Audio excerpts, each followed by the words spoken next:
अस्सलामुअलैकुम स्टूडेंट्स। आज का हमारा टॉपिक है role of xylem and phloem in transportation of water and food. तो हम देखेंगे कि पानी और फूड की ट्रांसपोर्टेशन कैसे होती है और इनके ट्रांसपोर्टेशन में जाइलम और फ्लोएम का क्या किरदार है। सबसे पहले हम जाइलम देख लेते हैं। जाइलम,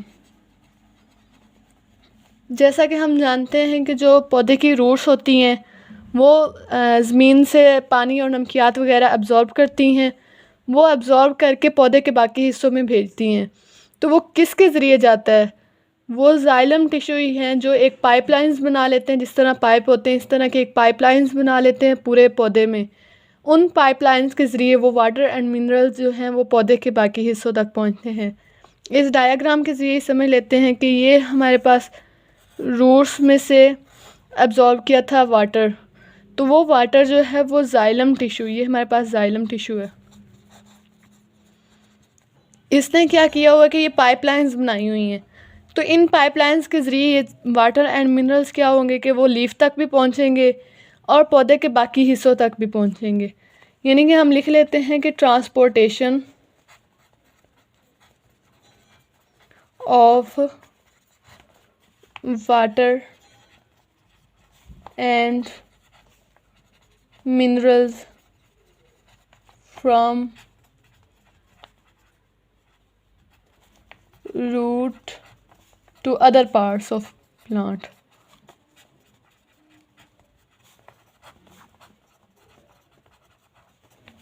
एक और इसमें बात है कि जाइलम के ज़रिए जो पानी और नमकियात वगैरह वो सिर्फ एक ही डायरेक्शन में जाते हैं, अपवर्ड डायरेक्शन में। वो नीचे वाली डायरेक्शन में नहीं जाते क्योंकि रूट से अब्जॉर्ब किए होते हैं। तो वो सिर्फ ऊपर वाली डायरेक्शन यानी कि उसकी डायरेक्शन सिर्फ एक ही होती है। तो ये क्या होता है कि only in one direction move करते हैं, एक ही डायरेक्शन में मूव करते हैं ये। उसके बाद हम देख लेते हैं फ्लोएम। तो जैसा कि हम जानते हैं कि जो हमारे पत्ते हैं वो फोटोसिंथेसिस के ज़रिए कार्बन डाइऑक्साइड और लाइट को यूज़ करते हुए पौधे के लिए खुराक तैयार करते हैं जो कि ग्लूकोज की फॉर्म में होती है। तो वो खुराक पत्तों में तैयार होती है और पत्तों के बाद फिर वो फ्लोएम टिश्यू के ज़रिए पौधे के बाकी हिस्सों तक जाती है। अब ये जो खुराक फ्लोएम के ज़रिए जाती है ये अपवर्ड में मूव कर सकती है और डाउनवर्ड्स भी, यानी कि ये दोनों डायरेक्शन में मूव कर सकती है, ऊपर भी और नीचे भी। यहाँ पे हम देख लेते हैं कि ये हमारे पास फ्लोएम टिश्यू है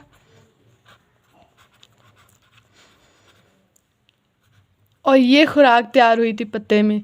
तो ये खुराक क्या है, फ्लोएम के ज़रिए ऊपर भी जा रही है और नीचे भी, यानी कि पौधे के हर हिस्से तक पहुंच रही है। तो हम लिख सकते हैं कि transportation of food from leaves to other parts of plant.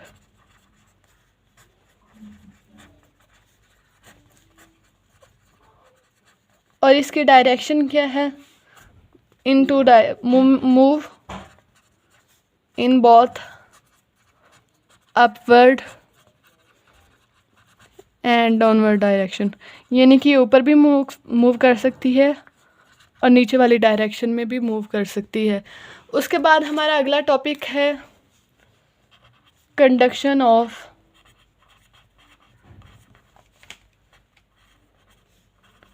Water and dissolved materials minerals. Dissolved minerals, जैसा कि हमने ऊपर पढ़ा है कि जो वाटर और मिनरल्स हैं वो जाइलम के ज़रिए मूव करते हैं सॉइल से लेके बाकी हिस्सों तक पौधे। तो हम जानते हैं जैसे कि वाटर और मिनरल्स जो हैं वो जाइलम के ज़रिए ही मूव करते हैं। तो सबसे पहले तो हम देख लेते हैं कि सॉइल में जो वाटर एंड मिनरल्स है वो बहुत ज़्यादा मिकदार में होते हैं as compared to roots. Root ने तो अब्जॉर्ब करने होते हैं और वो थोड़ी क्वांटिटी में ही होते हैं, जबकि सॉइल में इतने ज़्यादा वाटर और मिनरल्स होते हैं। तो फिर ऐसी जगह से उन वाटर और मिनरल्स का मूव करना जहाँ पे वो ज़्यादा हैं, वहाँ से लेकर ऐसी जगह पर जहाँ वो थोड़ी मिकदार में है, इन्हें हम डिफ्यूजन कहेंगे। तो हम देख लेते हैं डिफ्यूजन यानी कि movement from area where they are from area where material particles are high to area where they are low.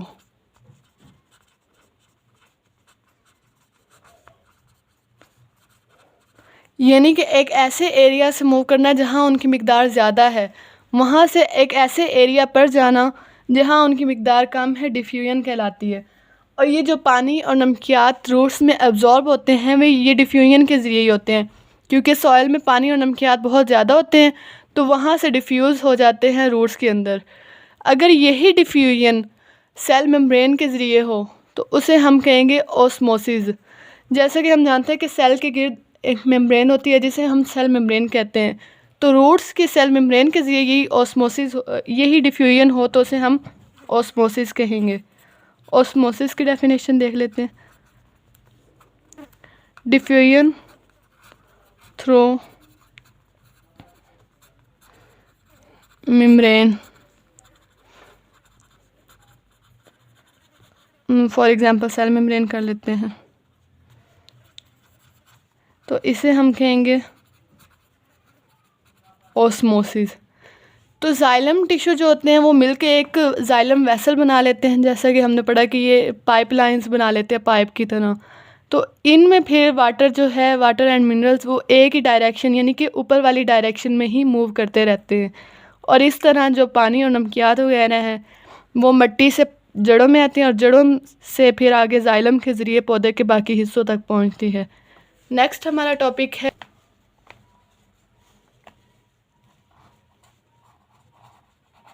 Transport of food या ट्रांसलोकेशन।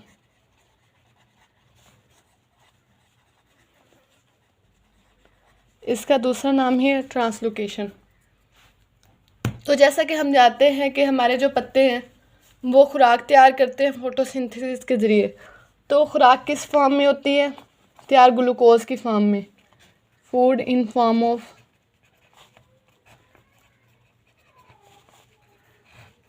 ग्लूकोज या अदर कार्बोहाइड्रेट्स। तो ये जो खुराक है पत्ते से बाकी हिस्सों तक भी पहुंचनी है, तो ये फ्लोएम के ज़रिए हमारे तक वो पौधे के बाकी हिस्सों तक पहुंचती है। यानी कि खुराक पत्ते में तैयार होती है फोटोसिंथेसिस के ज़रिए और फिर ये फ्लोएम के ज़रिए पौधे के बाकी हिस्सों तक पहुंच जाती है। तो हम इसमें देख लेते, हम फ्लोएम टिश्यू के काम को एक डायग्राम से समझ लेते हैं। ये हमारे पास फॉर एग्जांपल फ्लोएम टिश्यू है।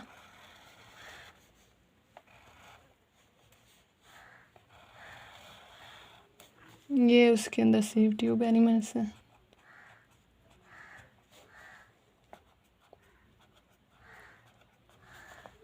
और ये हमारे पास कंपेनियन सेल्स। तो जो खुराक फॉर एग्जांपल यहाँ पत्ते में तैयार हुई है, फोटोसिंथेसिस के ज़रिए खुराक ये तैयार हुई है, तो ये हमारे पास सेल्स होते हैं, इन्हें क्या कहते हैं? Companion cells. कंपेनियन सेल्स, ये सेल्स किस में मदद देते हैं कि ये जो खुराक तैयार हुई है यहाँ से लेके ये फ्लोएम टिश्यू में जाएगी थ्रू कंपेनियन सेल्स में। यानी कि खुराक को पत्ते से स्टेम तक पहुँचाना है, फ्लोएम टिश्यू तक पहुँचाने में कौन हेल्प करता है? Companion cells. उसके बाद हमारे पास सीव ट्यूब एलिमेंट्स आ जाते हैं। ये हमारे पास सीव ट्यूब एलिमेंट्स हैं।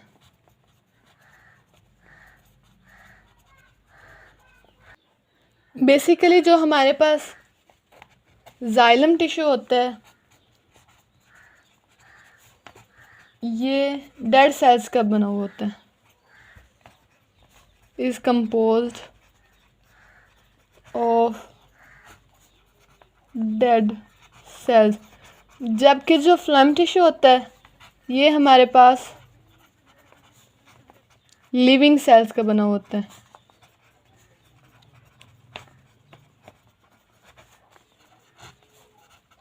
और इस लिविंग सेल्स में 3 तरह के सेल्स आ जाते हैं। कंपेनियन सेल्स,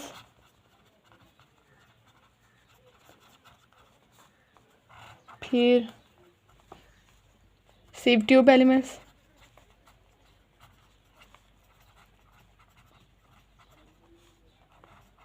और तीसरे हैं हमारे पास पैरेन्काइमा सेल्स। हमने पढ़ लिया हुआ कि कंपेनियन सेल्स ऐसे सेल्स हैं जिनकी मदद से खुराक जो पत्ते में तैयार हुई हुई होती है वो सीव ट्यूब एलिमेंट्स में पहुंचती है।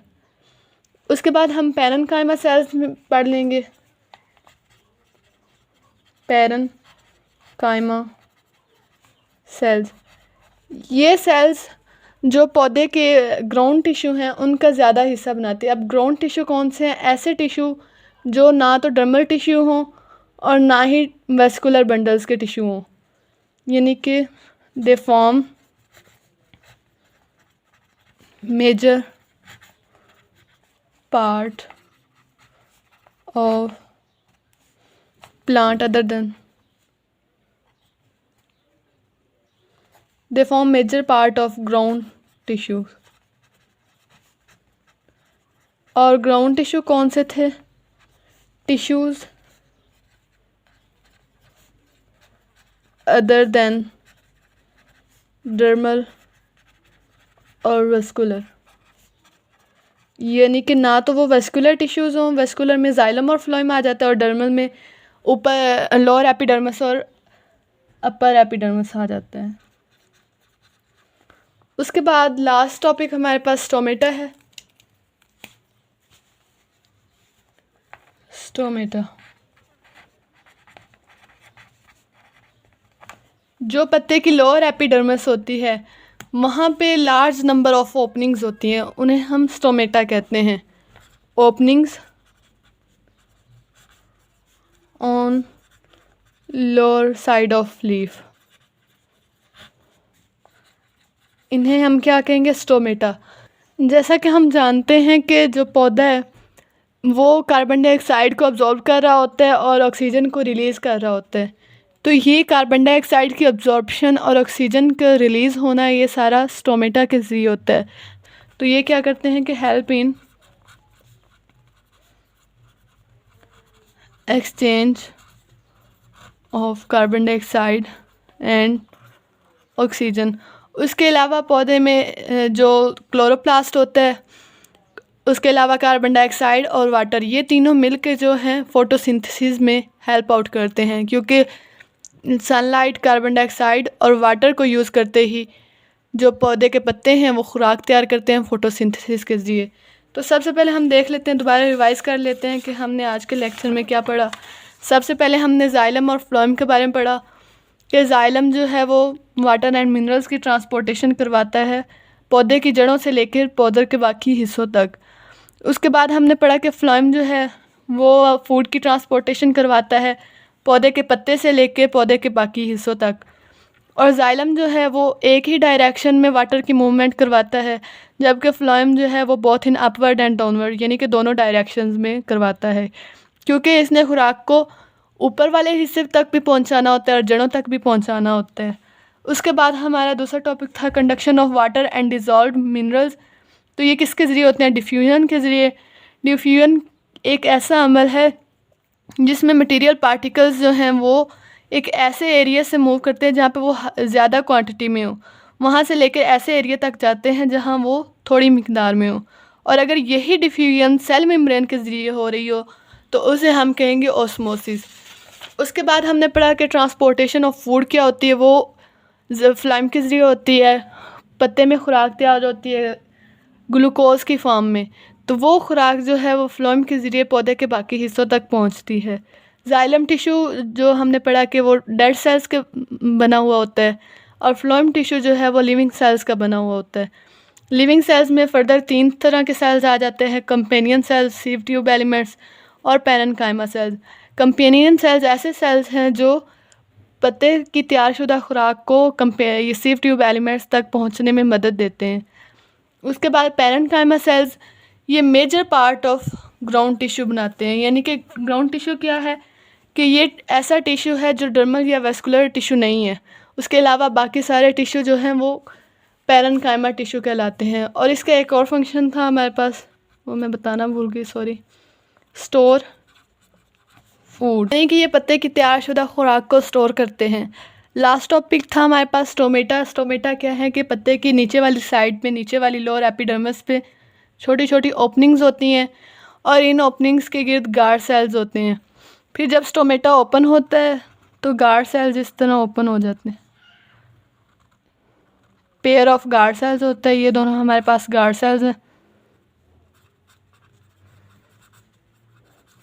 जब स्टोमेटा ओपन होता है तो गार्ड सेल्स इस तरह खुल जाते हैं और जबकि स्टोमेटा बंद होता है तो गार्ड सेल्स आपस में चिपक जाते हैं और उसके बाद डिफ्यूजन ऑफ वाटर वेपर्स या फिर एक्सचेंज ऑफ गैसेस नहीं होता। और रात के वक्त जो है स्टोमेटा बंद हो जाते हैं और दिन के वक्त स्टोमेटा खुल जाते हैं। और ये क्या करते हैं कि एक्सचेंज ऑफ कार्बन डाइऑक्साइड और ऑक्सीजन में हेल्प करते हैं। उसके अलावा जो पत्ते में मौजूद सनलाइट जो वो अब्जॉर्ब करते हैं, कार्बन डाइऑक्साइड और वाटर क्या है, ये सारे मिलके फोटोसिंथेसिस में हेल्प करते हैं। उम्मीद है आप सबको आज के लेक्चर की समझ आ गई होगी। मिलते हैं एक नई वीडियो के साथ, तब तक के लिए अल्लाह हाफिज़।